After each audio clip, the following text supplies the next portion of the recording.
Hey there, it's Lucas Catton. A couple weeks ago, I did a podcast on the topic of forgiveness, and I'm talking about the power of forgiveness and what it can do for us in our own lives, and forgiving other people for things that they've done to us. And you can go to the podcast and check out more of it. Go to lucascatton.com on the podcast page and listen to that.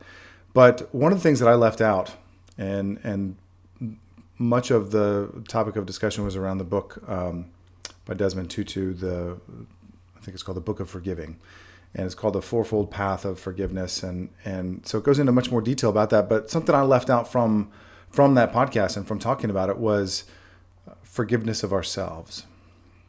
And this hit me again the other day as I was driving, I think, home from work or something like that, and I don't remember what I was listening to or what I was thinking about necessarily, but it really hit me in that there's so many times that I have done things that maybe I wish I would have done them differently, or that things I may have done to other people, whether intentionally that caused harm or upset, or unintentionally that caused harm or upset, that somehow I've failed to forgive myself for. And you probably heard that we're all our own worst critics. And that's true. That really is true, because there's so many of us who are so hard on ourselves and who continually look for ways to criticize ourselves for what we've done or what we haven't done or what we should be doing, or any other kind of really highly judgmental and critical thoughts about ourselves. And some of the things that we need to forgive ourselves for will help release that.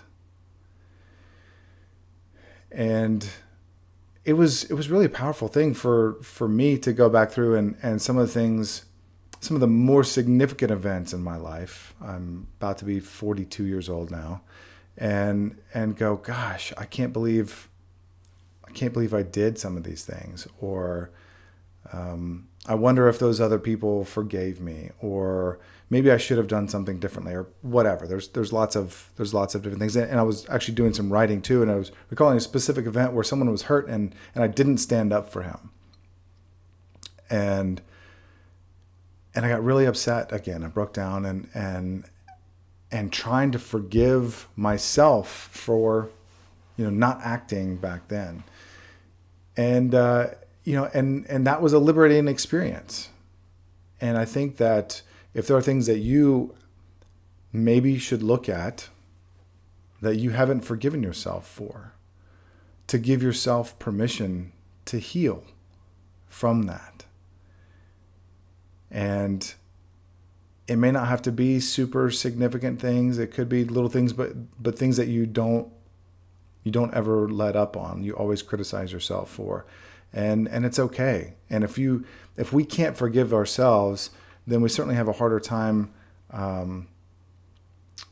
feeling good about ourselves and developing self-esteem and developing confidence and being okay with what it is that we're doing, and having some motivation in life to keep moving forward, to keep bettering ourselves, or to keep improving or advancing in some way, having a better life. So it's a pretty short message for today, but really that's it. Is don't forget to forgive yourself. You owe it to yourself. You do deserve forgiveness. And even if you're not going to ask someone else for that forgiveness, grant it to yourself.